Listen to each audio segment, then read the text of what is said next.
Good afternoon. This is the Finance and Strategic Planning Committee meeting for Monday, December 9th, 2019.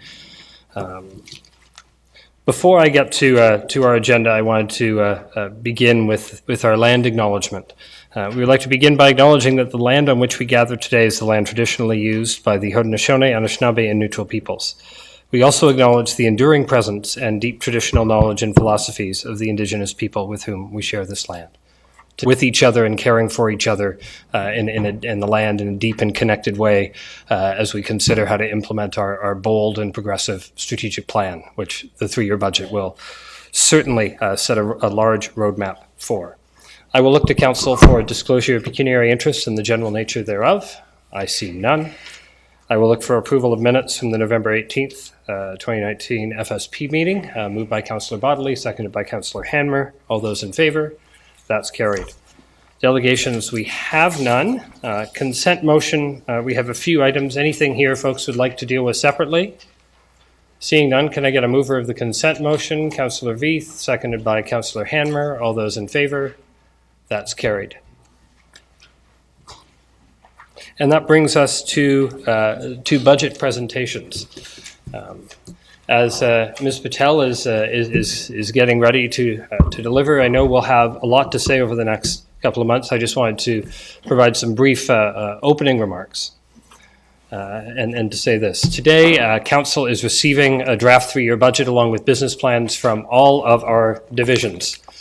And Councillor Veith has all the SUPs and she's got an even thicker binder. You can hold that up? Yes.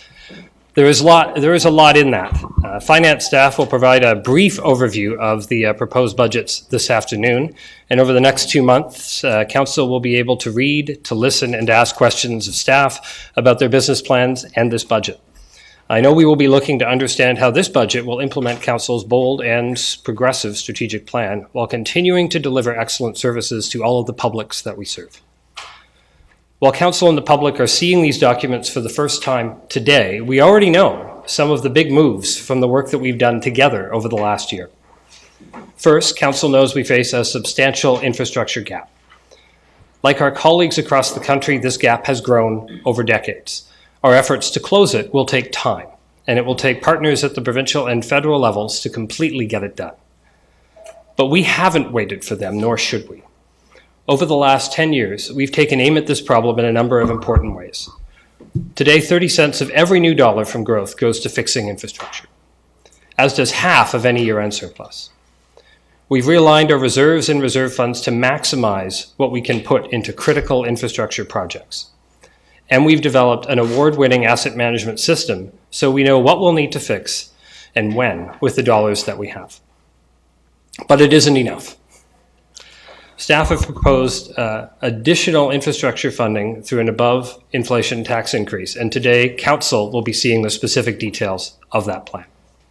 Second, Council knows we will finally be building an East Side Library branch. While capital funding has been set aside for some time, the last Council committed to fund operations through a mix of assessment growth and an above-inflation tax increase, beginning in 2018. This budget will finish delivering that plan, with most of the remaining costs coming in the next 2 years. Third, Council has approved an expansion of the Waterloo Memorial Recreation Complex, an update to Silver Lake, and building a number of new splash pads across the city, among many, many, many other initiatives. Operating these newer expanded facilities and delivering a cost. We also have a transportation master plan and a corporate climate action plan that Council will expect to begin delivering on over the life of this budget. These are matters where we will begin to see how staff are addressing those in their business plans and in our budget plan today. I know we're all looking forward to digging into the details and asking the tough questions so that we can deliver on the priorities the community has set and that we have agreed to together. So let's get to it, and I'll turn it over to Ms. Patel. Good afternoon, Chair Henry, Mayor Jaworski, and members of Council. As the Chief Financial Officer for the City of Waterloo, it is my pleasure to present the 2020 to 2022 operating and capital budget. This is Council's first look at the budget, but staff have been working on it for about 16 months. A three-year budget is complex and nuanced, and we at the City are at the leading edge in having this practice in place. It is the culmination of months of hard work of staff, integrating various plans and studies like the asset management plan, the development charge studies, anticipated growth, and so many more items into a robust and holistic proposed budget for council deliberation.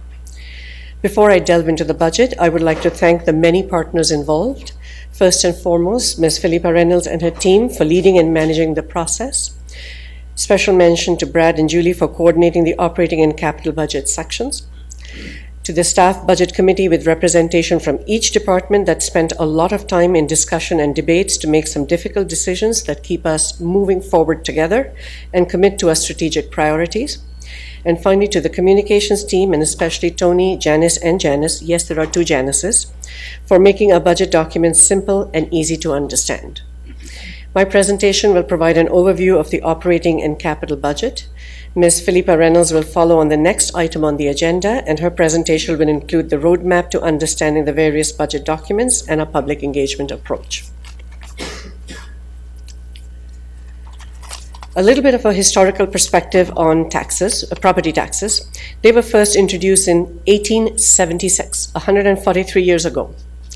They were based at that time on the value of the property, the value being determined by counting the number of windows and the number of bricks in the house. In the 143-year journey, there have been a few changes to the property tax system. At one point, an income-based component was introduced, but in 1904, that was removed. So we are back again to using the assessed value of the property. Some reforms have been introduced over the years, but mostly relating to the methodology of estimating the assessed value of the property. And going back to the fundamentals, when it was introduced, it was intended to cover the cost of services provided by local municipalities. So as you will see, I cannot use the cursor, I guess. Okay. On the left side, it was intended to be used for direct services that the local level of municipalities provided, so that there was a direct correlation between the benefits received and the taxes that were being paid. So it was to be used for services such as roads, parks, garbage pickup and disposal, water and sanitation, police and fire safety. It was intended to provide a direct correlation between the services provided by the municipality to the residents. Today, municipalities are faced with funding social services, childcare services, owning and maintaining affordable housing, dealing with climate change issues, economic development initiatives.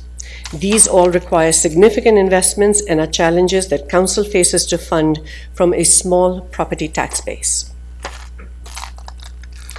The Institute on Municipal Finance and Governance provided some recent articles very timely, and they had a historical graph of property taxes in Ontario.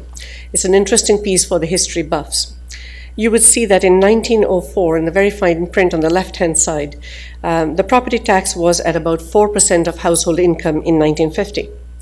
Around 1970s, it went up to 5% of household income, coming down in the 1980s, and then in 1995, peaking again with school property taxes going down, but the municipal portion going up, and taxes were at 5% of the household income at that time. Since then, they have been declining to about 4% of the household income. Plotting that same information, this is what it looks like for us and for our neighboring cities. So we come in very comparably at 3.63% of household income, very comparable to Kitchener and Cambridge. For our agenda today, this is essentially what I'll be covering: the operating budget highlights for the tax base and the enterprise budget, aligning with our long-term financial plan. As Councillor Henry just mentioned, we have put in a lot of effort and work into developing a long-term financial plan, and so I'll speak a little bit about how our budget aligns with that, some capital budget highlights, an overview of our reserve funds and debt, the household impact, and the next steps. You would have seen this chart before in the budget presentation even last year. This is essentially how we connect our strategic plan to the budget document.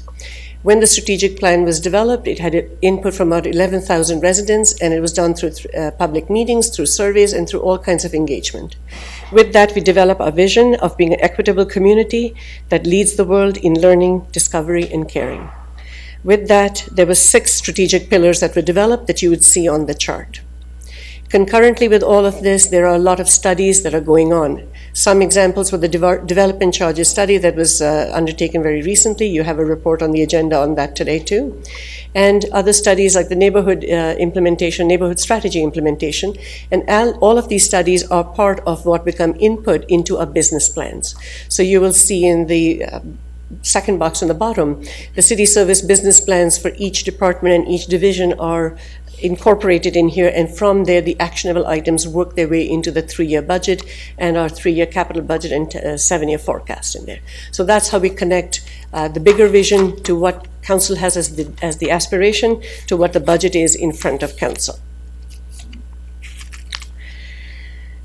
Looking at our 2019 budget as the starting point, you will see that 64% of our budget is essentially tax-based. We have the property tax paying for $75 million and the tax-based user fees that cover $42 million. And so that is about 2/3 of our operating budget. The remaining 1/3 is enterprise. And so you will see that a lot of my discussions are focused on the tax base because it is 2/3 of the budget itself. At the bottom of most of the slides, you'll see there is a little box that indicates where the data has been sourced from or where the graph has been sourced from. So as you look through your capital budget book or your operating budget book, you will be able to find this information too. So looking at the 3-year budget, these are the incremental dollars that are in the 3-year budget aligned by the strategic priorities that council has indicated. So whether it's equity, inclusion, and a sense of belonging, or sustainability and the environment as the top 2, these are the dollars that are in the operating budget into these categories. Looking at the same strategic priorities and in the capital budget, these are in $1,000. And so you will see where equity inclusion in the previous slide was at $230,000 in the operating budget. It is an investment of $1.5 million in the upcoming 3 years. Similarly, when it comes to sustainability and the environment, there's an investment of $3.7 million in the operating budget and an investment of $21 million in the next 3 years in the capital budget. So it would be helpful for council to take a look at both of these in tandem to understand how we are investing in the strategic priorities of council. Looking at the chart, this provides a breakdown of the total taxes on any average household bill as to what it would buy. So 24% of the average household tax bill would cover the cost of fire, rescue, and municipal enforcement. 20% would cover the operating transfer to capital and reserves. 19% would be parks, recreation, community, and culture. I won't read the rest of the slide, but you can see a lot of it is relating to the frontline services that we provide to the day-to-day life of the residents here.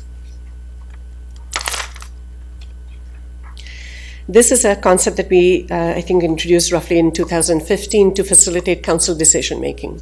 So when you look at the big barrel, that is essentially the base budget changes, and it really reflects the cost of operating our existing services, our existing level of operation. So the example that we've given is an example of operating the Waterloo Memorial Rec Complex as it stands right now.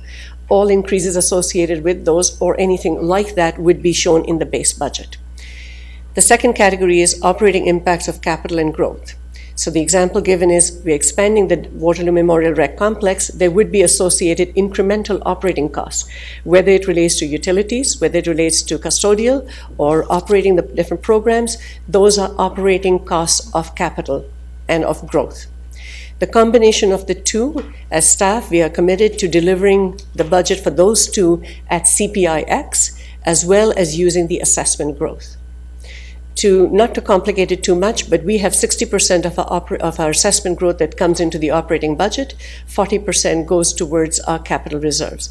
This is a progressive step that has been taken by the City of Waterloo, but very many cities do not do this. Their entire assessment growth comes into the operating budget. We get a portion of it at 60%. With this challenge, though, we are still committed to delivering on the base budget and operating impact of capital to coming in at CPIX plus the share of assessment growth. Thereafter, there are other priorities that council may wish to implement, whether it's the neighborhood strategy as an example, and there could be other strategies. Those are choices that we put in as service level changes.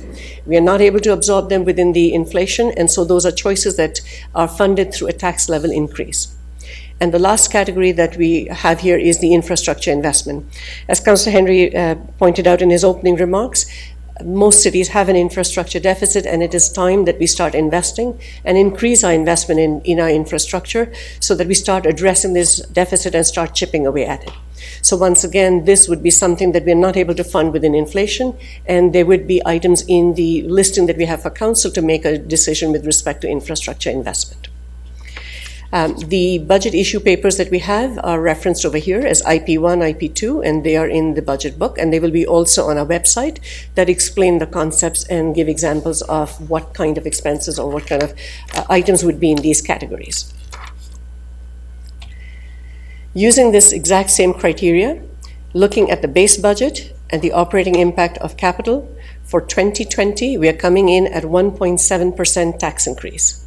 This is very close to inflation. We're expecting the inflation to be around 1.7, and as staff, we are delivering the budget for those two components at inflation. Looking at service level changes, those amount to 0.7% increase, and we are recommending an infrastructure investment of 1.1%. So that brings the total tax to the average household to 3.4%. We're using the same concept as I mentioned for a 3-year budget. So when we're looking at for 2021, the base budget and operating impact of capital and growth is coming in at 1.9%, again, very close to inflation.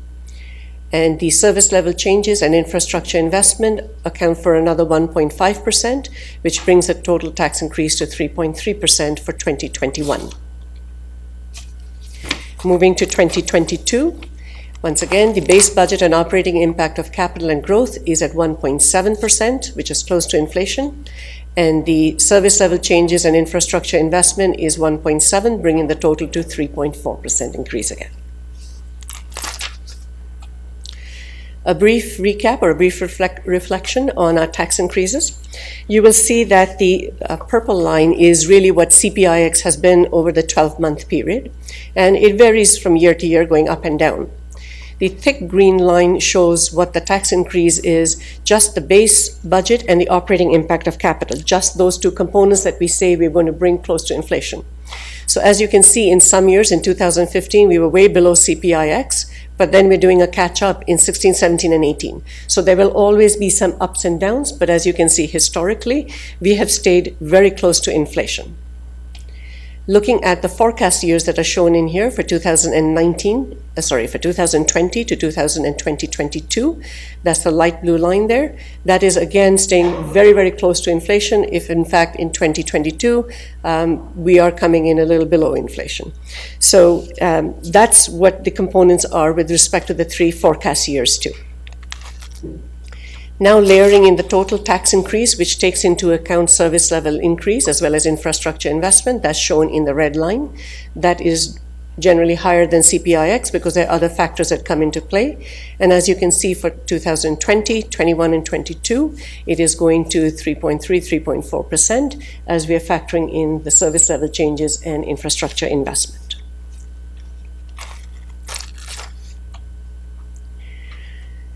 Looking at all the changes by different service areas, we've broken it down by each year. So you can see that we have a significant operating transfer to capital and reserves. And I would point out in this, it's more of an accounting issue, but as we are, as Councillor Henry had mentioned, that we are funding the opening of the East Side Library, and we have started the tax increase over a 4-year period.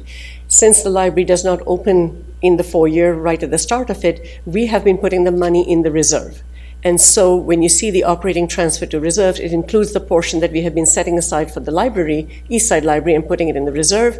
In 2021, when we start paying it to the library to start up the operation of East Side, you will see the number goes down because it incorporates a payment going out to the library. So this is a bit of a minor accounting issue as to why the numbers look a bit different, but it is including that portion of it.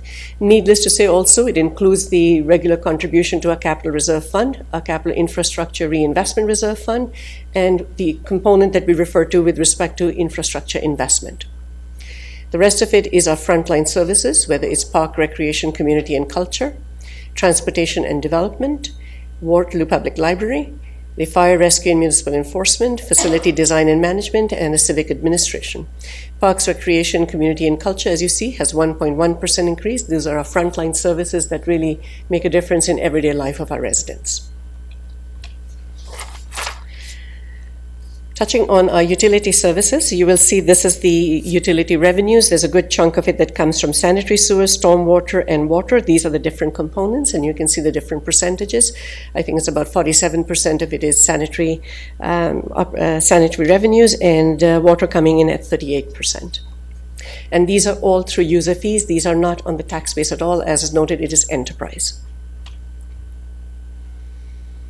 Looking at the expenditure side of it, the purchases that are shown on the right side relate to what we pay the region with respect to water and with respect to sanitary treatment. So that is over 56% of our total expenditure is straight payments that are made to the region for the services that they provide.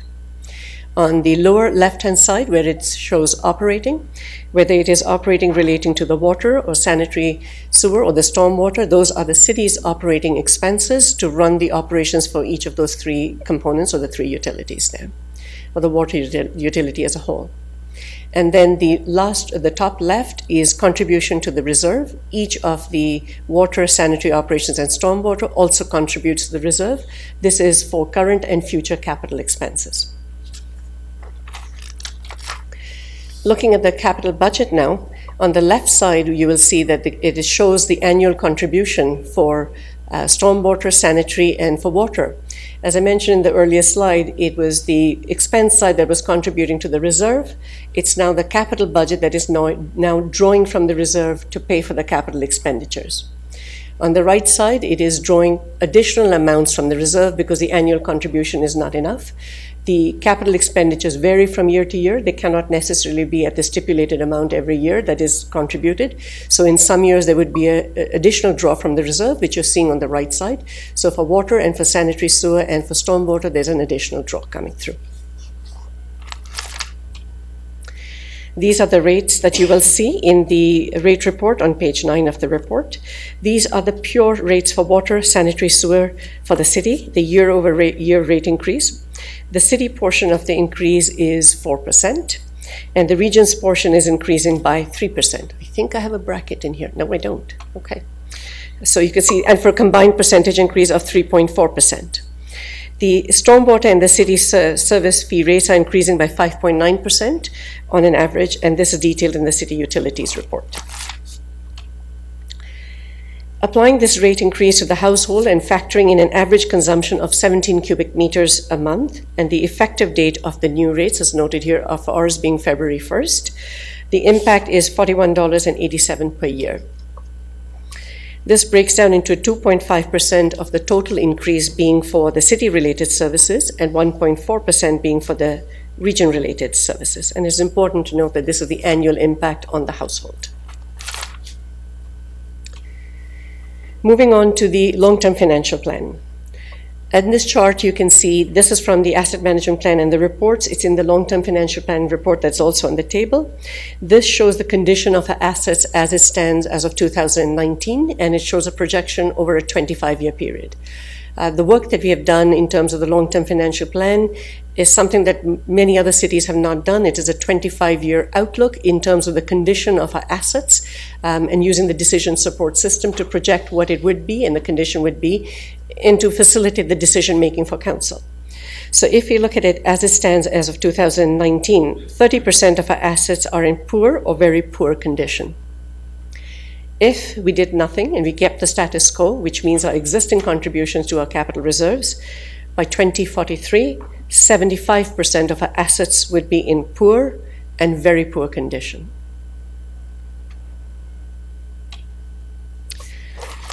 Using the same approach and looking at just the 3-year funding that is incorporated into the 2020 to 2022 budget, if we were to make the contribution just for those 3 years, there is a slight improvement in the condition of the assets. When you look out at 2043, at that point, 70% of our assets are in poor or very poor condition. So it does make a difference, but a very small difference. If we continue with the investment that has been recommended by the long-term financial plan, by the end of 2043, it would be only 40% of our assets in poor or very poor condition.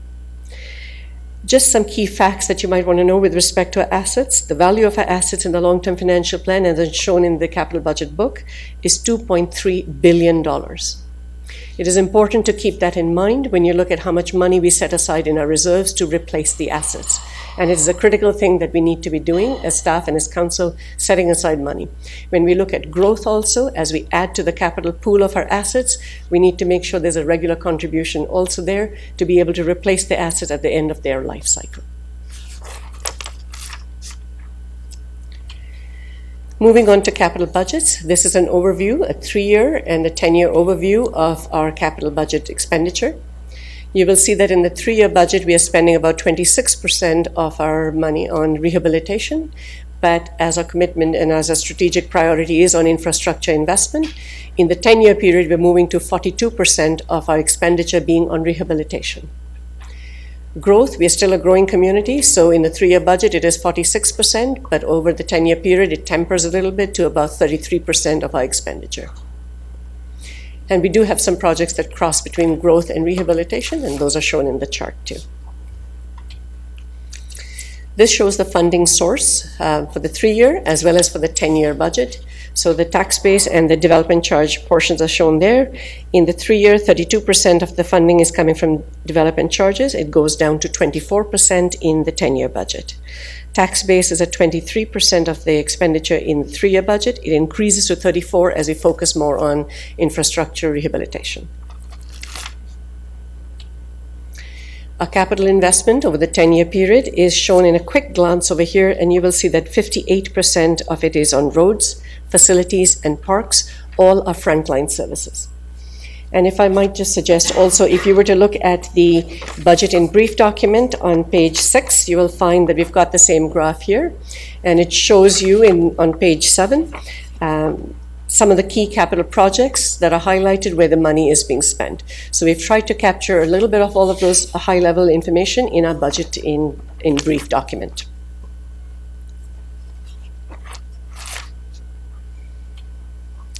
Moving on, looking at our routine and non-routine project classifications. This was something that we introduced as an efficiency in 2015.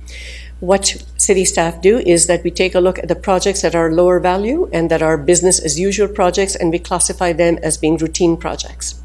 Those projects, once council approves a budget on February the 10th, those proceed without any further ado, without any further reports. The expenditures proceed right away. If there are projects that are of high value, that may be contentious, those are considered as non-routine projects, and once council approves a budget on February 10th, those projects come thereafter once again to council with a formal report explaining the rationale, the funding strategy, and details of the project, and council has every opportunity to debate and discuss those projects.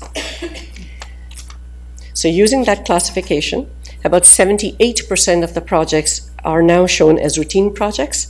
It is roughly 201 projects, and so that is how many reports that will not be coming to council. You will certainly have an opportunity to take a look at the projects. Later on in the slide, you will see there's a day set aside for council to actually look at the classification of the projects, and council is welcome to move any from routine to non-routine and vice versa, but once you approve that those are routine projects, those just sail right through. And the non-routine projects are 22% in number, but they represent 60% of the value. So all the high-value projects come back to council. Looking at the capital project by department, as you can see, IPPW under Commissioner Rapp has the biggest chunk of it all, at 60% in the 3-year and 58%, just a wee bit lower in the, it's 60% in the 3-year and 58% in the 10-year. So that is the biggest area for expenditure. It's got all the core hard services. And then community services coming in at 18 and 24% in the 3-year and the 10-year. CAO at 15 and 8%, corporate services at 6% and 9%, and the library at 1%.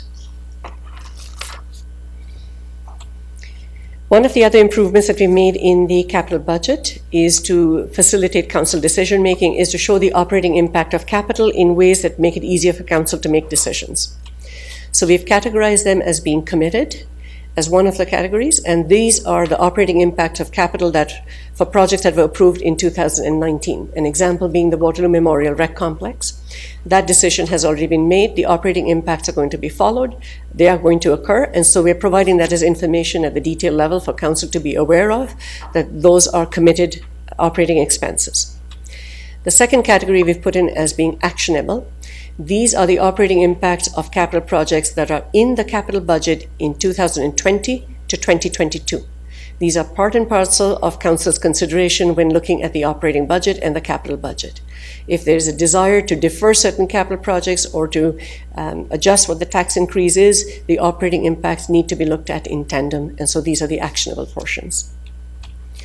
And the final component that we have is a forecast. These are for projects that are out there in 2023 to 2029, and it just gives an overview of what kind of impacts are to follow. So a lot of this information and the details are in the capital budget book, itemized by project, so you can see which project has what kind of impact and in which year.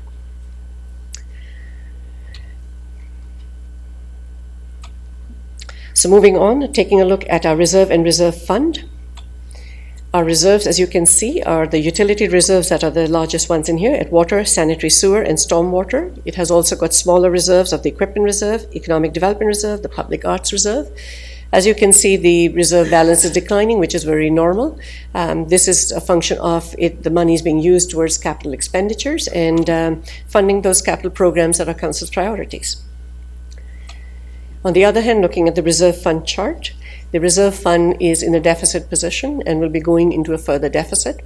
But the important point to note with respect to reserve funds is that these are development charges that are paid by developers. So under the Development Charges Act, we are able to recover the funds in future years from developers. If we have any borrowing, any interest costs, these are all part of funds that we would be recovering from the developers for growth-related projects.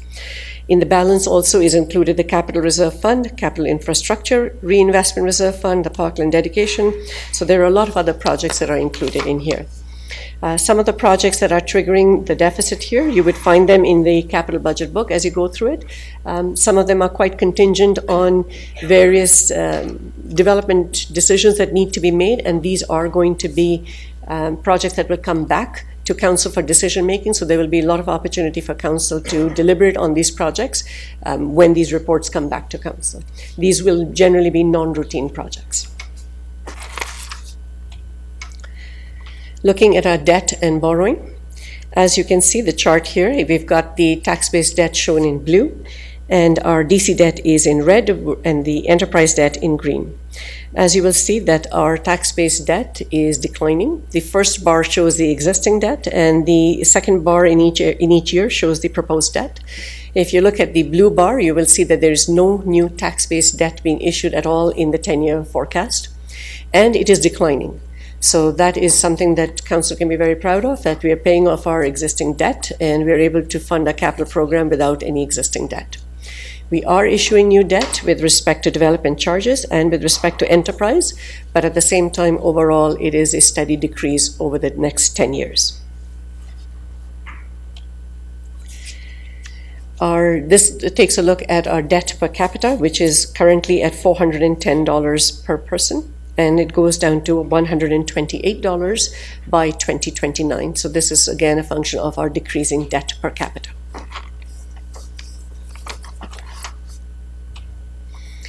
Our policy requires us to take a look at our debt charges, that is the debt and the principal that we pay, and compare it to the annual budgeted contribution to a capital reserve fund and a capital infrastructure reserve fund. Our policy requires that that the debt charges never exceed the contribution to our reserves. And as you can see from this chart, we're nowhere near that. We're at half of what our contribution to our reserves is. It gives us the capacity to issue more debt, but that is not necessarily my advice, but I'm just indicating that we do have room to be able to issue some debt. We are in a good place. So wrapping it all up, this is taking a look at the household impact.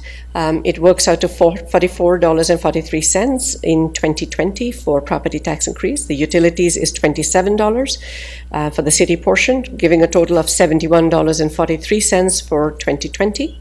With the city utilities region portion coming in at $14.87 for a total of $86.30 in 2020. I won't read out the other numbers, but similarly we've shown it for 2021 and 2022. For 2021 it's $90.18, and for 2022 it is $90.81.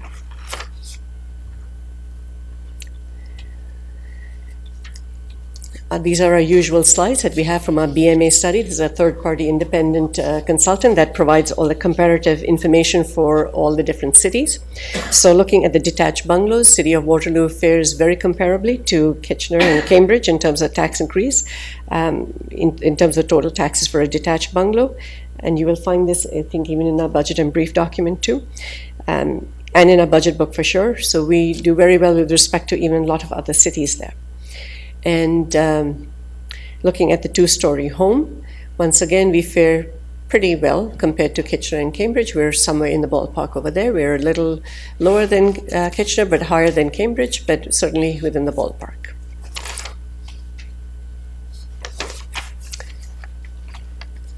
Looking at it for multi-residential high-rise, story is a bit different. We are a bit on the higher side compared to our peers. And looking at office buildings, once again, we are a little higher than our peers with respect to the property taxes, the percentage of the value of the property. So wrapping it all up, as I showed in the earlier graph, we are roughly at 3.6% or 3% of the household income as in 2018. And the taxes that we're bringing are again very close to inflation. Our next steps, our public engagement will be starting on December the 10th, and it will go to January the 11th. The department business plans will be presented starting Monday, January the 13th, then to the January 20th and 27th, as outlined for all the different departments and the library too. Capital Day is on February the 3rd, where Council has an opportunity to take a look at the classification of our projects. And finally, Budget Day is on Monday, February the 10th, 2020. On all of these days, Council there's an opportunity for the residents to attend these meetings and to offer their perspective and their input with respect to the budget. And so in closing, what I can say is that City of Waterloo is in a good financial position. Our financial dashboard gives you an overview of our overall financial health. The main areas that the dashboard covers are very relevant in the budget process too. When you look at economic growth, it has been steady, and this has provided the city with a healthy assessment growth, more so in some years, which you will see in the 2020 budget. We have a healthy assumption of assessment growth. Our debt per capita ratio is higher than the provincial average, but we are on a solid trend to bring it down steadily over the next decade with continuous judicious decision-making from Council. Our capital reserve levels need attention. At a minimum, we should be contributing enough to our reserve funds to match our annual amortization costs, and we are not there. Staff have proposed additional infrastructure investment to address that progressively. With cities receiving 4 cents on the dollar for taxes paid by residents, it is a challenging and a daunting task for Council to address the competing needs of a growing community and of an aging infrastructure. At the same time, we are faced with urban issues of big cities with the impact of intensification, the need for affordable housing, cycling infrastructure, trails, arts and culture amenities, and the climate issues, to name a few. We do hope that our budget presentations today and the budget material will facilitate the decision-making by Council. Should Council wish to meet with finance staff to better understand the budget documents, Ms. Philippa Reynolds and I will certainly be available over the next week or two to answer any questions that you might have to better help understand the budget documents. With this, if there are any questions, I am available. So it's the early offer of a pre-Christmas meeting to figure out how to let your fingers do the walk-in before you do the walk-in over the Christmas break. So I know we're all looking forward to the thick reading that we have ahead of us. I'm not seeing any urgent questions. Perhaps we take the other presentations that Ms. Patel has heavily borrowed from, which are coming from Philippa and then from Brad, and then we can see what questions Council has to all three, since I think we've seen slides we're going to see in more detail again from Brad, certainly. Philippa, when you're ready.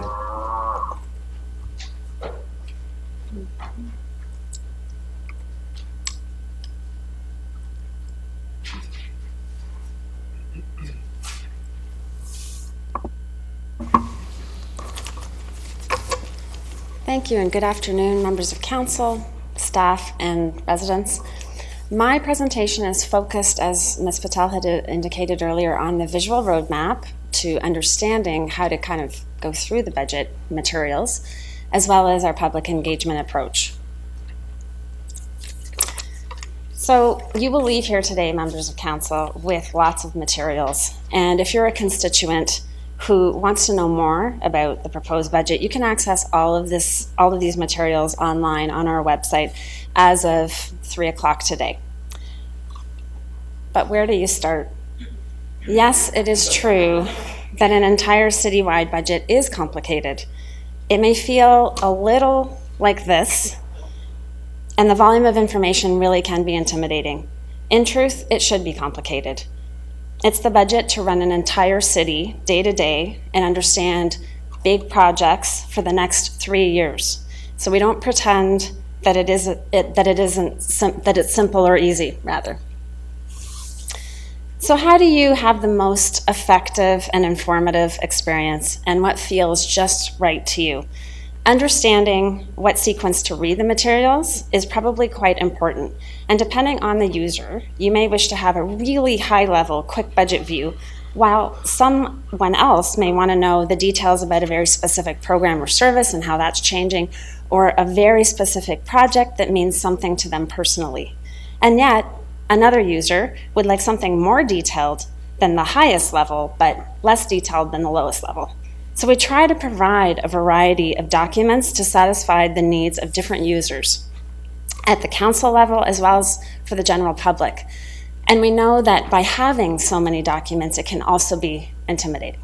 So we'd like folks to spend a little bit of time understanding what it is they think they need and mapping out that process to help inform and result in a more effective process.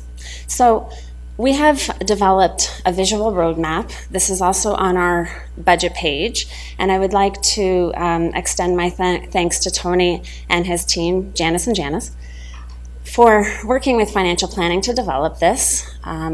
This is one excerpt of the visual roadmap. There's a few more pages that go into a little more detail on 1, 2, 3, and 4. But I do want to just mention it here. Working from left to right, number 1 is really the highest level, and this is the budget in brief, where it provides some quick snapshots, information about the tax and rate increases, and some highlights. Number 2 is the business plans, still at a high level, providing some key initiatives by division, but there are some references to all of our operating and capital books in the business plan, so the connection can be made later if someone wants to go to that next step. Number 3 is the operating and capital books themselves. And so here is where you will see every change that is being proposed, additions, deletions, increases, decreases, with short descriptions. And then number 4 is really all of the supporting documents so that you can get the absolute nitty-gritty on every single change down to the penny, as well as the reports in your agenda and past reports over the past year that go into more detail on all of these items.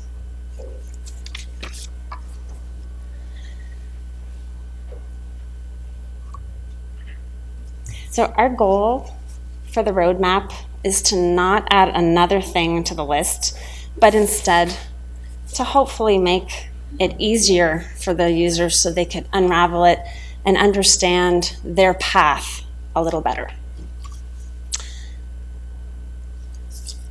Ms. Patel mentioned that there are various papers, and that is number 4 in that roadmap. But I did want to focus a little bit more time on this for you, Council. So there's 4 types of papers for the operating budget and 1 for capital. So for operating, you have budget requests. These are what is in the proposed budget. There's 113 budget requests at about a page each, just to give you the sense of detail per request. And then there are issue papers. These go into more detail on some of the requests. There's 4 issue papers this time at about 2 to 4 pages each. So where 1 page didn't do it, we go into a little more detail on some topics, 4 of them, 2 to 4 pages. Menu papers, like the last proposed budget, these are options for council to consider if they wish to amend the proposed budget. There are 13 of these items, and they have about 2 pages each. So those are the menu papers. And then the fourth type of paper for operating are discussion papers. There's 3 of these, about 2 pages each. These are emerging issues for the future. They are not influencing or affecting the proposed budget, but to make council aware of some things that may be coming up. And then on the capital side, there's capital project sheets. So sort of the equivalent of the operating budget requests. On the capital project side, we have 334 items in total at approximately half a page each. This is for the full 10 years, with about 259 of those being in your term in those first 3 years. So a lot of information, I know, which is why there's a couple of months ahead to go through those things, ask questions, and be prepared for further decisions. Everything is on our budget page. On the public engagement front, a few months ago we came to council with our approach for public engagement. And so just to loop back in on this, there are 6 public meetings planned, of course today, 3 in January and 2 in February. Constituents are welcome to, of course, attend those meetings in person or accompany them in a more passive way online through our live stream or in recorded mode. Or certainly if they're attending in person, they can certainly be register to be a delegation as well. Survey. We had also indicated a couple of months ago that we would be launching a survey. That's going to happen tomorrow and be live until January the 11th. This will be on our Engage Waterloo platform, of course. And the focus of the survey is to determine whether the priorities identified through the proposed budget align with the feedback we have previously received through 2 other engagements, the Citizen Satisfaction Survey and the Asset Management Plan Long-Term Financial Plan Survey, which were both previously conducted last year.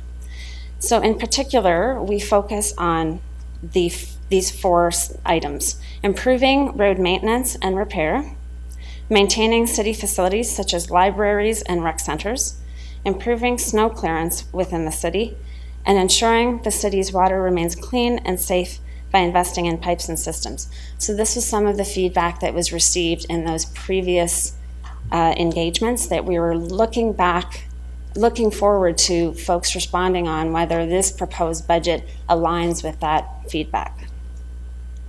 In addition, we list some key services and programs and ask residents to identify which programs and services should either be continued to be funded at current levels, be increased or decreased, to provide a sense of priorities for council. And lastly, we're also asking folks how they would like to receive budget information, as that could be useful for us in the future. So results of this survey will be coming to council to help inform your decisions on February the 10th. As far as promotion of the engagement opportunities, meetings, as well as the survey, we have included notes in regards to these opportunities in our budget and brief, in the visual roadmap, as well as more prominently on our website as well. Our communications team is also promoting via social media, as well as our electronic newsletters, City News and Waterloo Stories. And finally, we also have traditional advertisements in the Waterloo Chronicle. So that concludes my presentation, and happy to take questions now or later based on the sequence.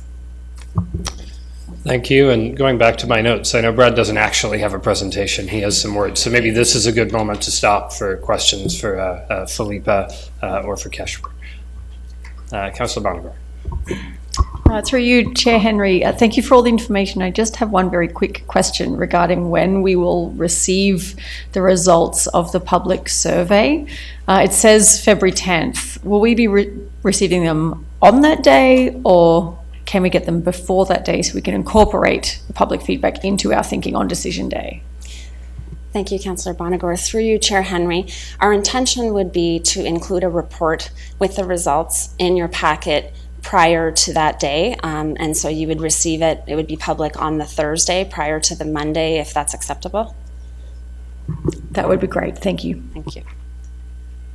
That sounds like one where there can be some further deliberation on that in light of Council's new procedure bylaw, which pushes the packet a week earlier. So make sure that all that gets synced up. April. Not till April. You moved it to April 1st. I thought this was I thought it was simple. I was telling people January 1st. So I was off by 4 months. That's not going to be a good start to the year.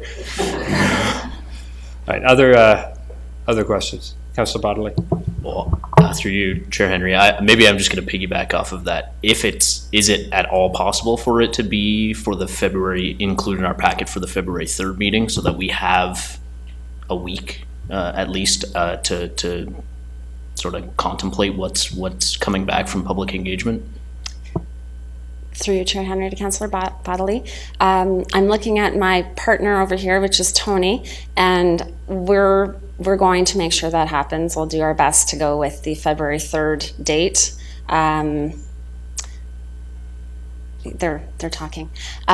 If we encounter any concerns with that as we look back through our internal process of review, perhaps we can connect back on that in January to let you know where we're at, but we will do everything we can to ramp it up to February the 3rd. This goes to the sometimes 3 months to get a report onto our agenda. Other questions, Council? This time? No, I know that we'll have many questions ahead, so that as I don't think the spines have been cracked on a lot of these books quite yet for folks as we've been going through them. Okay, so I believe what we have under the budget summary report is we have to receive it for information. Anyone want to receive that information? Moved by Mayor Jaworski, seconded by Councillor Veith. All in favor of receiving information? It has received. Next, we have the long-term financial plan update. Brad, you've got a couple of things. Yes, so thank you, Chair Henry. So as noted by Chair Henry, there's no presentation for this, just some opening remarks. So included with today's budget release material is Report Corp 2019-075, which is the long-term financial plan update. So that report is now available on our city website. And as well, Council, you have received a hard copy of that. So this report seeks to build upon the approval of the city's first long-term financial plan, which was approved in April 2018. So this update report will provide additional details and context regarding various items included in the proposed 2020 to 2022 operating and capital budget. The LTFP provides a 25-year projection based on best available data and is intended to be a tool to assist council when making decisions with a long-term point of view. It also strongly aligns with the strategic pillar of infrastructure renewal. So of note, this report will discuss the current and projected conditions of our assets, starting on page 9, the proposed measured increased infrastructure investment funding increase, which is proposed to be funded through an increased taxes above inflation and through a portion of the Waterloo North Hydro dividend revenue being directed to CURF. This is outlined starting on page 10. It also includes information around the proposed staffing resources related to supporting increased infrastructure investment funding, and that is starting on page 14. And lastly, some information around the proposed increased preventative maintenance activities starting on page 17. So over the coming months, as Council begins to review the budget materials released today, it is hoped that the LTFP report can be another resource to help Council work through their decision-making process. This report is for information only today, and no approvals or decisions are being sought. So thank you, and I can take any questions, but realizing you just received the report. So on page 1, Brad, what questions from Council for Brad? Okay, just to flag for Council at this time, I think my quick perusal, table 2 on page 11, I think is very helpful. I noted in my opening remarks that we're going to receive a plan from staff on the infrastructure side. Table 2 is, I think, a good summary of that plan in chart form in terms of the projects you'll see nested into the broader budget book. And table 3 on page 13 describes, so if there's more money in those various reserves to do more things, where does that go? And I think that's a high-level allocation. Brad, am I correct in reading this? It says these aren't allocated to a specific project. It's that we'd see some flexibility for us to be able to move forward, that we don't want to forecast that it will be this road or that roof or whatever at this time. Correct. So through you, Chair Henry, the allocation of the increased proposed infrastructure funding, which is being administered through CURF, has been allocated to the major asset classes based on weighted average of deed, based on the asset management analytical system, but we kept it at a high level based on the asset category. The intention is that those projects would be classified as non-routine in nature. So on budget day, council would approve those projects, if you will, and then staff will report back with what additional capital projects could be funded through that funding source, but that would be contingent on council approving the increased infrastructure funding on budget day as well. So that item is referred to as I-6, which is infrastructure funding item 6. So without that approved increased investment in CURF, we're not able to do the increased investment in capital. So they're very much tied together, but we would report back with what projects could be advanced. It could be addition of doing new projects, and it could be addition of potentially projects being timed differently, things coming forward and then other things filling on the back end. And that will all be coming at a later date pending approval. Okay. No, I think this is a good companion to some of the other pieces to sort of wrap up the infrastructure file in a nice bow and connect it with the broader long-term strategy. So it's I think that's a report to keep on hand. I mean, unless you're Councillor Veith, who asked for all the trees to be cut to get the big book and probably already has it. The rest of us, keep what you got. Okay.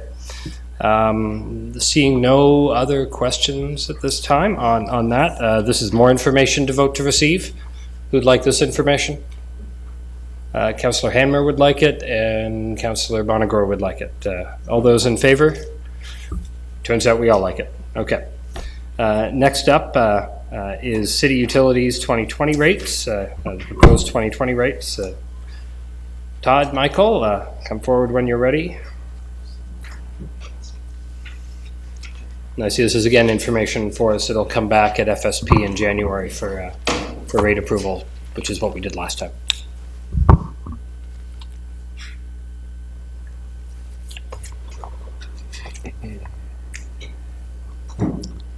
Good afternoon, Chair Henry, members of council.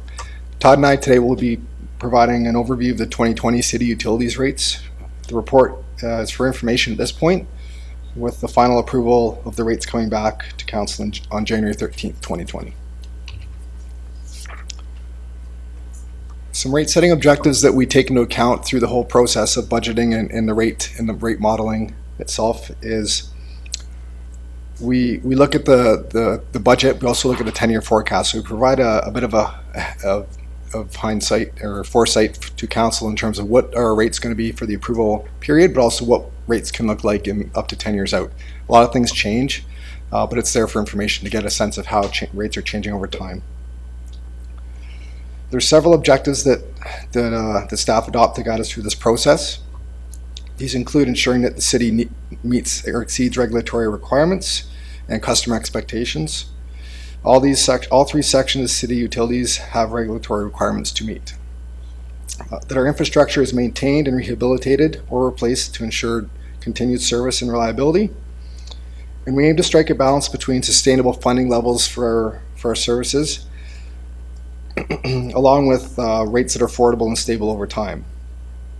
We also want to ensure that reserve levels are maintained at an appropriate level to be able to plan for capital works, fund emergencies as they arise, and unanticipated expenses, as well as pursue any opportunities that may come forward as well. So you've seen this pie chart in a previous presentation. I'll kind of touch on it a bit similar to prior. Ms. Patel's presentation. So this is the chart of the the full expenditures for city utilities in 2020. So stormwater, water, sanitary sewer. The dark blue and dark brown sections are for services that are paid to the region of Waterloo. And they're responsible for our drinking water supply and our wastewater treatment. You'll see that's about 56% of the budgeted expenditures for 2020. The remaining 6 pie segments, blue being water distribution, brown being sanitary sewer collection, and the green being the stormwater management sections, represent the city's budgeted spending for 2020 for those business units.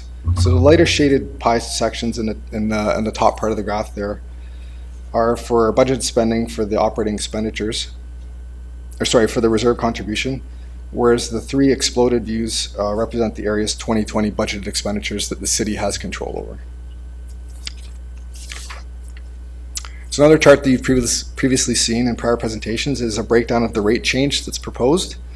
So this chart is showing the actual pure rate change, so dollar to dollar. It doesn't take into account, it's not an informative figure. There's a lot of other metrics that go into the household impact calculation, which I'll touch on my next slide. But we do like to look at the actual rate change as a metric. So our current rate for 2019 for water and sanitary sewer is $4.35 per cubic meter, proposed to go up by 15 cents or 3.4% over 2019 rates.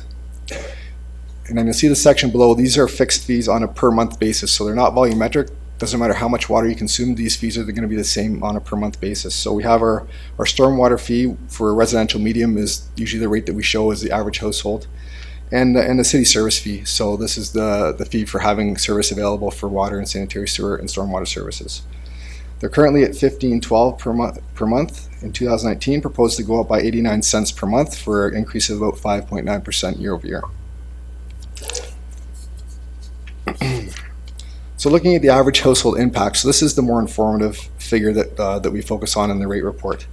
Household impact is a calculation that takes into account not only the rate increases as mentioned on the previous slide, but also the effective date of these new rates and consumption estimates for the average household, along with the fixed monthly stormwater and service fees. So all these different metrics, whether it's volumetric or fixed fees, wrap together into $1 figure for the ratepayer.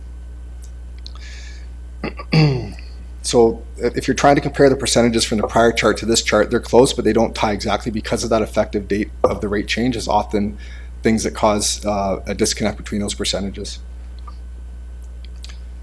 So table 4 from Appendix A outlines that the overall a city utilities ratepayer will be paying $41.87 more per year, or 3.9% increase over 2019 household impact.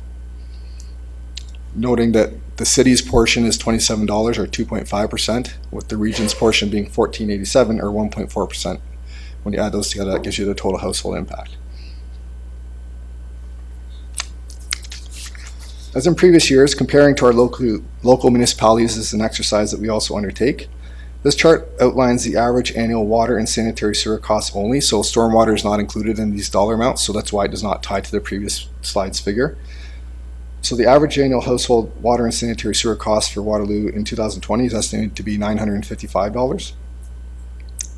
And this local comparator is intended to illustrate a few things, mainly the fact that annual household costs are relatively consistent amongst our area municipalities, with Waterloo's rate increases being the slope of the arrows kind of just gives you a pictorial view, being a lot more moderate than most of our neighbors.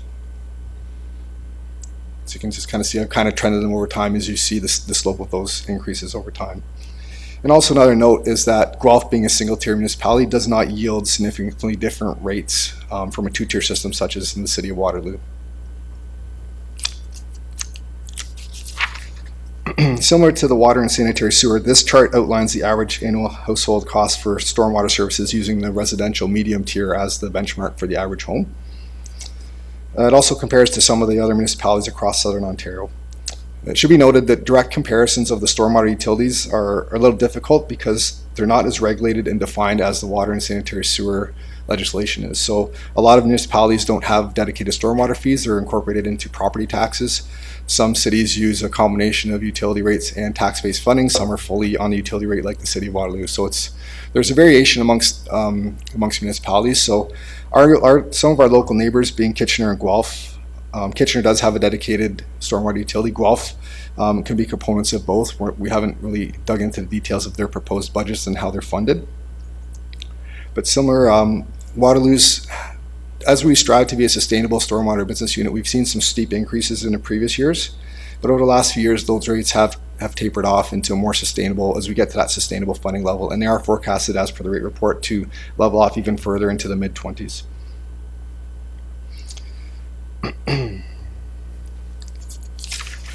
So we'll look at our reserve levels as a key component of the water and sanitary sewer financial plan.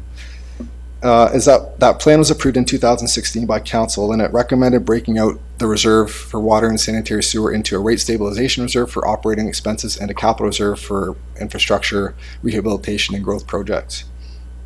The financial plan noted that rate stabilization reserves should have a minimum balance of 5% of annual operating expenditures and a target balance of 10% of annual operating expenditures.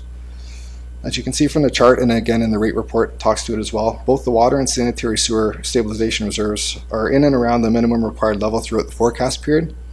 Surpluses over the past few years have allowed these new rate stabilization reserves to be built up to minimum levels all in 2019 versus having them build up over time as surpluses are encountered.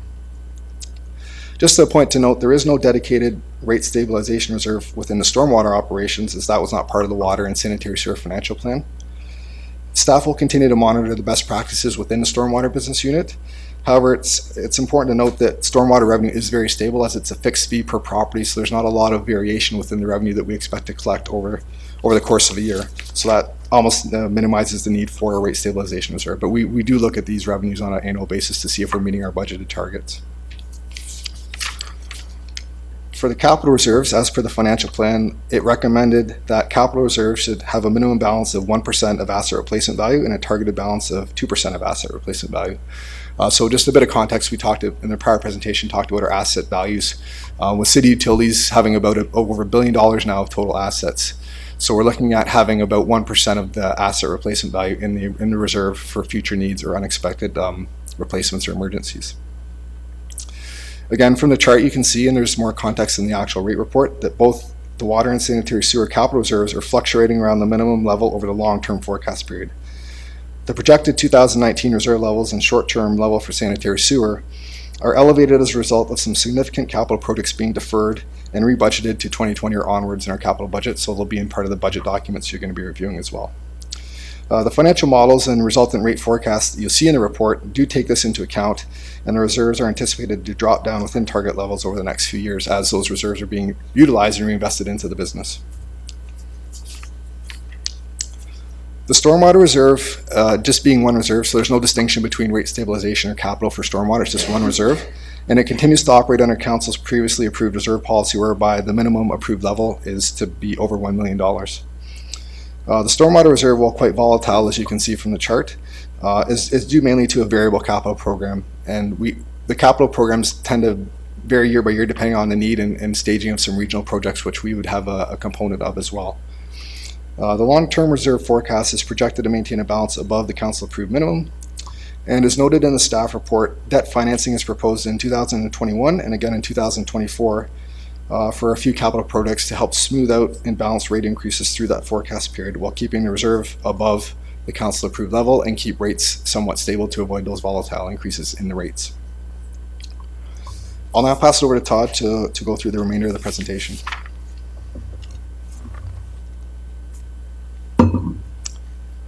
Okay, thanks Mike, and good afternoon Chair Henry and members of council.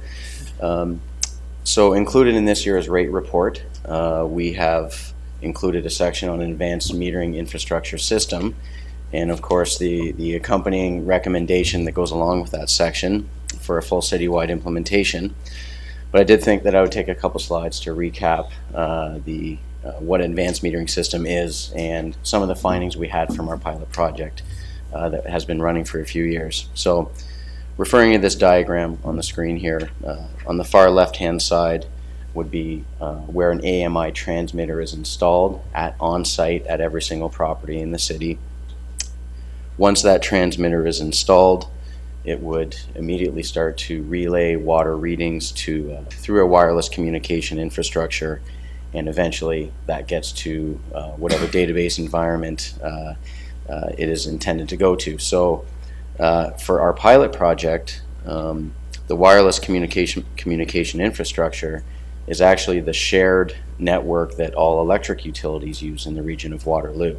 However, it can also be used for smart metering of waters, so to speak. So, and for the pilot project as well, we've been utilizing Waterloo North Hydro's database environment to collect and manage that information. One component that is not listed here on the slide is just as important, though, is just the web interfaces to all this information that allows us to utilize all of those water readings for billing purposes and obviously for consumption analysis, water consumption analysis. So the AMI pilot project did start in September 2015. It was originally approximately 125 customers were included in that. We did have have that grow to about 350 customers. And IPPW 2017-037 does provide a lot more detail than this rate report does on the findings of the pilot project and a lot of the impacts that we wanted to assess for the pilot project. So some of those objectives are listed here, which are mainly the performance of the AMI system. So we knew that there was a system that we could utilize that was for electric meters, but of course we wanted a hands-on experience to see how that would work with our existing meter inventory. We also wanted to assess the impact on customer service that an AMI system would bring. Also assess the impact on administrative and operational duties that we carry out through the water reading process. And lastly, we wanted to have a full financial impact assessment should council choose to move forward with the citywide implementation.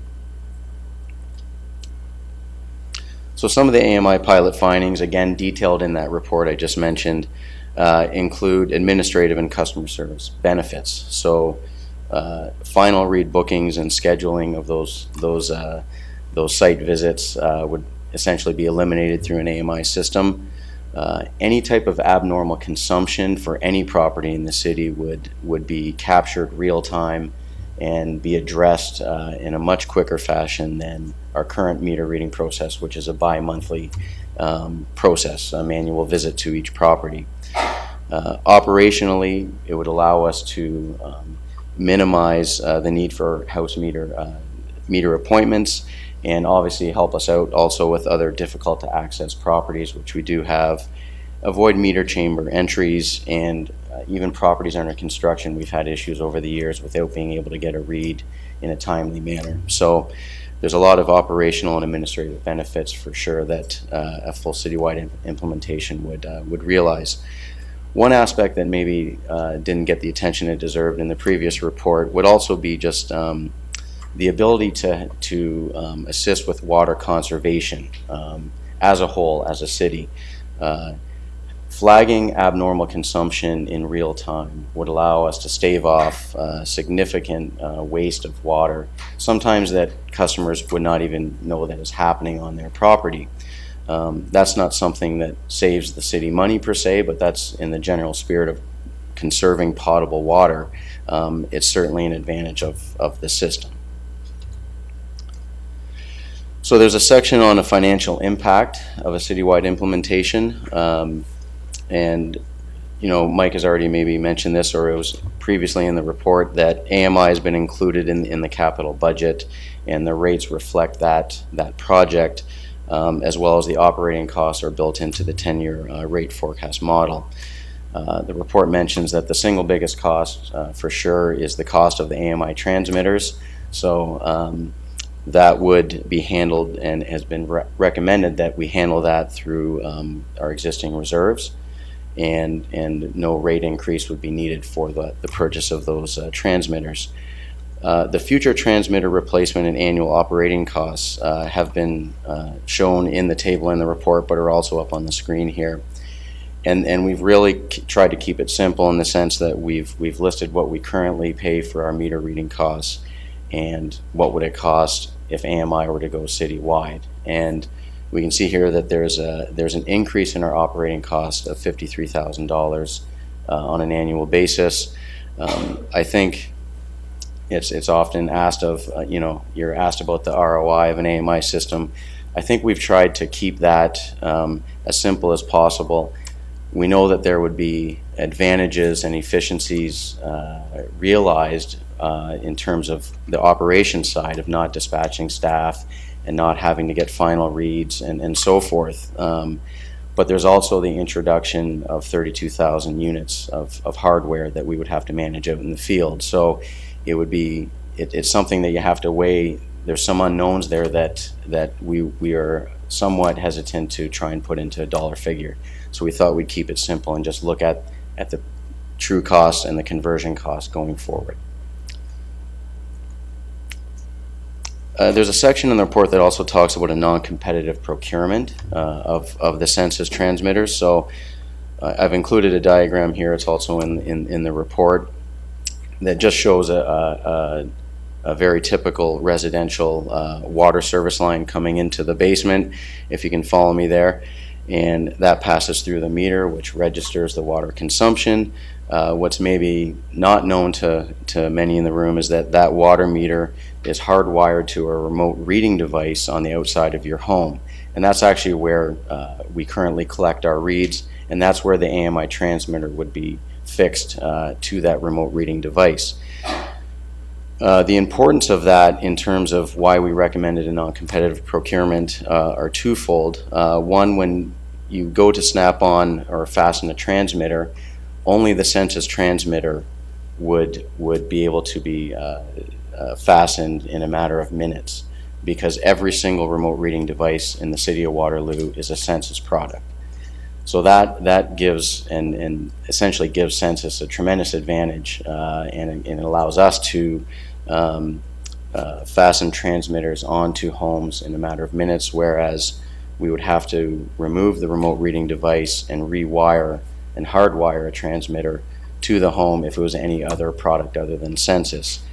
I'm going to flip ahead to the outside of a home here just to give you a sense of that. So in the red circle is what an AMI transmitter looks like, and again, that given our existing complement of remote reading devices, that's a very, very simple process for us.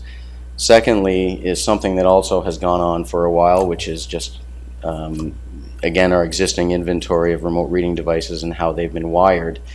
Not to get too technical on how we wire from the remote to the meter, but for a long time the practice was to just use 2 wires to make that connection. We've since gone to 3 wires. The importance of that is that any other transmitter other than a census transmitter requires 3 wires to work, which means, and we've got an estimation at about 10,000 homes in the city of Waterloo that would have to be accessed. We would have to book an appointment, access that home, and run a 3rd wire from the meter to the outside of the home just to utilize a competing transmitter. And that's really what we're looking at, and that's one of the biggest reasons why we're recommending a non-competitive procurement with both the census transmitters and the Waterloo North Hydro system itself. So another section in the report has to do with implementation, should council approve a citywide implementation. So this map here shows all the billing sections throughout the city, and the amount of customers or meters that we have in each one of those billing sections. So, you know, addressing the implementation by billing section obviously allows us to stay within one geographic area at a time. As well as we can actually handpick and start at some areas that we think will give us the least amount of problems with those installations for various reasons. But also in that section as well, we talk about cost of implementation, and we have gotten a few quotes from third-party contractors who could handle the installation, and we feel like by far and away the most cost-effective method of installing transmitters is keeping it in-house, with the addition of 2 seasonal staff for the 4-year period. So that works out to be a 4-year installation schedule with approximately 7,500 installations per year. So to conclude the AMI section and also revisiting the pilot project conclusions, it proved to be a reliable and stable technology for us. We've had a very good transmission rate from our transmitters to the Waterloo North Hydro database.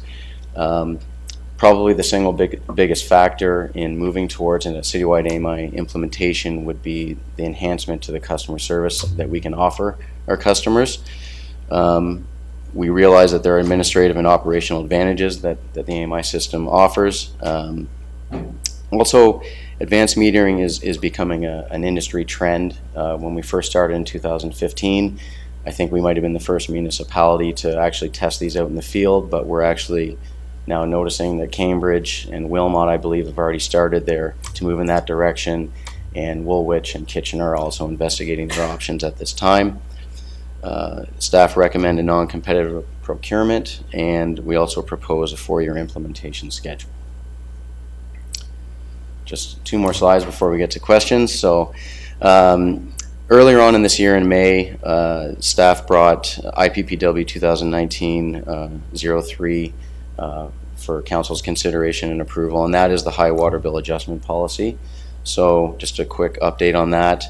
At that time, we had allocated $50,000 for potential rebates. This was a policy where if they meet a certain threshold on a high water bill, we would rebate them approximately 50% of that cost as a one-time offer, so to speak.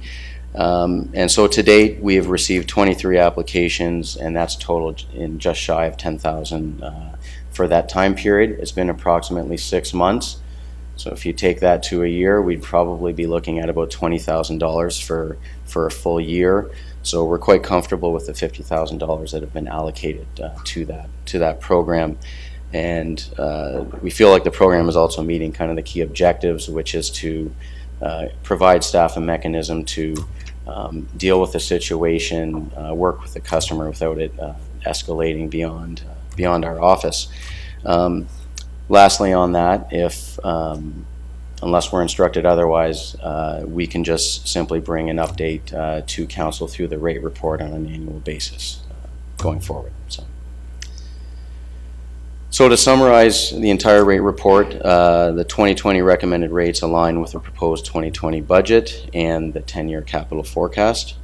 The annual financial impact on a percentage basis is 3.9%, which translates into $41.87 for an average household. Our utility rates are still comparing favorably to area municipalities. Our reserve levels are at appropriate levels for the entire forecast period. We are recommending a citywide AMI implementation, and we continue to investigate various programs that benefit our customers. So I think at this point, we'd pass it over to council for any questions they may have. Thank you very much, Todd, and before him, Michael, for the very comprehensive report, which again, council will see again for approval and consider in January. The appendix report is the one that will come back unless we direct some various and sundry things that require staff to do more work. Looking to council for questions. Mayor Jaworski. Thank you, through the chair. Thank you, Michael. Thank you, Todd. As Todd knows, we received a email just again last week with a person receiving a $500 excess bill. We were able to give them that information, refer them to the program. But it was in that bill is very telling. There's now the expectation that we implement smart city technologies as the person was going through. Here's what you should be doing in that, when in fact we're on the right track. So I do think we're there. New homes, how does this go with new builds? Does it become mandatory? Does the city pay? I know the prime value is going to be, as Ms. Patel showed, there's infrastructure in the city of Waterloo on our side of the meter that is old, but there's old water softeners and old toilets on the other side that are impacting our citizens. So what does it mean for new homes? Through Chair Henry, so Mayor Jaworski, I think if you're referring to the installation of transmitters, certainly not only will we have our implementation schedule by billing section, but as we are changing out meters, as new homes are built and equipped with meters, we would also be installing AMI transmitters if a citywide implementation was approved. If that was the intent of your question. Good. Sorry. Good, thank you. Yeah, no, it's interesting that, if you do the math on yours, it's like one a week. You get one request a week for a large bill to address. So that's obviously there's a need in our community. Yeah. Other questions, Councillor Bonneker? Through you, Chair Henry, just given that you're recommending a sole source contract, I'm just curious, how does the cost of census compare to other alternatives? Okay. Through Chair Henry, Councillor Bonneker, we did actually investigate other competing transmitters, and they're all very, very similar in price. We actually did purchase a few for a very small pilot as well, if you can say, just to test out a townhouse complex of a local manufacturer of transmitters. So it's the operational reasons that I listed beforehand in terms of installation, and again, not to get too technical, but the 2-wire wirings that we have out there and the numbers that we have are really going to make any other competitor hard to imagine that we would go down that path, and that's why staff recommended that single source. Other questions at this time? Councillor Vasek? Through you, Chair Henry. Yes, it's definitely cool that we're doing smart technology, but I think there's also some fear around kind of that new technology. So I'm just curious if you can speak to any fears that might arise and how we might be able to, with having sort of this new technology that's like monitoring you. Yes. How we might be able to introduce this to people and talk to them more to alleviate some of those fears. Sure. Through Chair Henry, Councillor Vasek. So we have had that question come up even in the pilot stage. So I would offer that while we would want to equip every home with a transmitter strictly at the start for billing purposes, because this is really transitioning to a different way to collect water readings and streamlining our billing systems. We would be offering a fair amount of flexibility to any residents or property owners in how they receive and how their particular residence is monitored.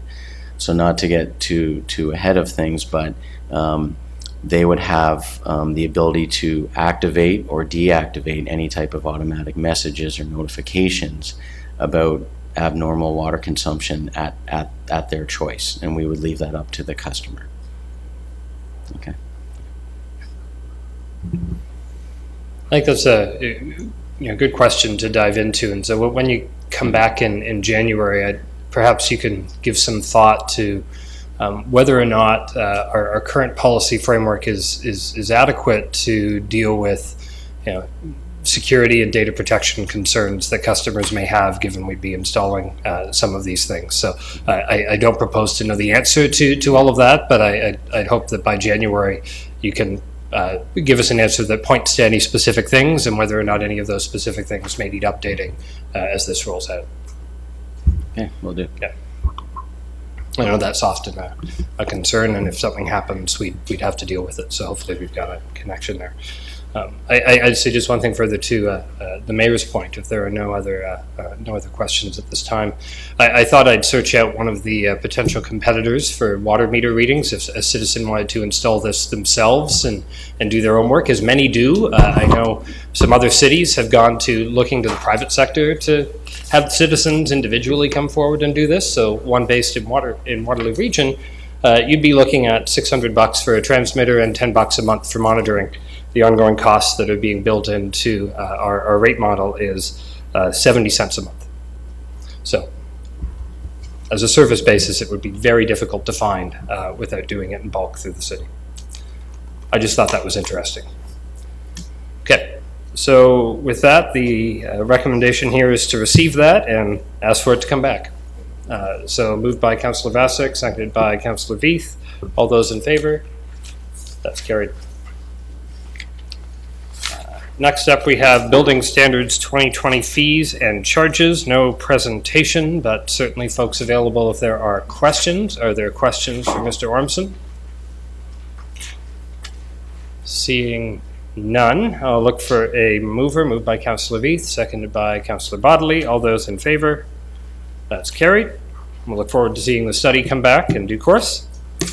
And finally, we have the Reserve and Reserve Funds annual update. No presentation on this, but certainly Julie's available if there are any questions from Council. Seeing none, I'll look for a mover. Moved by Mayor Jaworski, seconded by Councillor Hanmer. All those in favor? That's carried. So that takes us to the end of the agenda that I'm aware of. No formal, informal public meetings, no consideration, no given in previous meeting, no notice of motion, no communications, and no correspondence other than the big thick brick we have. No regional information and correspondence. I guess you can go find their thick brick of budget information online. Unfinished business, there is none. Is there any new business, Council? Yes, there is, right. I was informed. Mayor, go ahead. From time to time, the Region of Waterloo invites the councils of the area municipalities to participate in an all-councils meeting to discuss issues that affect the region as a whole. In order to attend, council has to approve participation in the meeting, and a motion is passed on these occasions. Since this is a routine motion, I would ask that the notice requirement be waived. There's no objection to waiving notice, so we can just move her on, right? There we go. Motion. I move that council approve participation in a joint meeting with the councils of the Regional Municipality of Waterloo and all area municipalities within the region of Waterloo on Tuesday, December 17th, 2019, 2 p.m. to 4:30 p.m. in the Regional Council Chambers at 150 Frederick Street, Kitchener, Ontario, in accordance with Section 236-2 of the Municipal Act 2001 for the consideration of matters of common interest. Seconded by Councillor Freeman. Any discussion about the future discussion? Seeing none, all those in favor? And we have another meeting. Okay. Any other business, Council? I'm not seeing any, but I did want to take an opportunity to pause, since this is the closest council meeting we have to December 6th, which passed at the end of last week. I know that this is, the École Polytechnique massacres 30 years behind us, and yet it is in very many ways not behind us. And there is so much in front of us to address. I know, reading many of your newsletters and Facebook posts and Twitter comments, that this has been a month of reflecting on your first year for many of the new folks around the table. And that gave me pause to look back 9 years ago to when I was sitting around this table for the first time, and we were inaugurated on a December 6th. And the comments I remember making in the remarks I had an opportunity to give had touched on that. And so I can't help but every year to reflect on it again and anew. Especially as an engineering graduate, I know Councillor Freeman feels very deeply about this, having been in school at the same time. And that's true for many people. I know I heard the Governor General's remarks on the day, reflecting in a very similar way as an engineer herself. So I recognize this and know that as we move forward as a community, dedicated to equity and inclusion and belonging, and that we see ourselves as an equitable community that leads the world in learning, discovery, and caring, that we think every day about how we can build a world that is inclusive and that everybody feels safe to explore their passions and to pursue what they need and be everything who they are in any way that they need to be, without the kind of fear that still befalls so many and hurt directly those 14 on that day in a way that we will never forget as a country. And I note as well, the University of Waterloo was one of 14 universities across the country to participate and join in Montreal by sending a beam of light into the sky for each of the victims from that day. I think that was a very useful addition to commemorate the 30th year of this, and that we dedicate ourselves every day as a council and a community to make sure that this does not happen, and that people do not have to face this kind of anti-feminist abuse, anti-women abuse, anti-anything abuse that causes anyone to feel like they can't fully participate in our community and any community across the country. So I thought it was important to mention that and mark that. Mayor Jaworski. Yeah, thank you very much for that and catching that, Councillor Henry, and well said. One thing I didn't do is in the budget, I didn't have any opening comments, but I would like to give closing comments. And I think this, I know this is on behalf of every councillor here at this table, that the staff have knocked the ball out of the park with these documents, have done tons of work over the past year, coming up with the 3-year budget, the capital budget, and this is just an exceptional set of work that has been done. So to the commissioners, CEOs, and to all staff who participated in this, I think on behalf of all councillors here, a job incredibly well done. So thank you.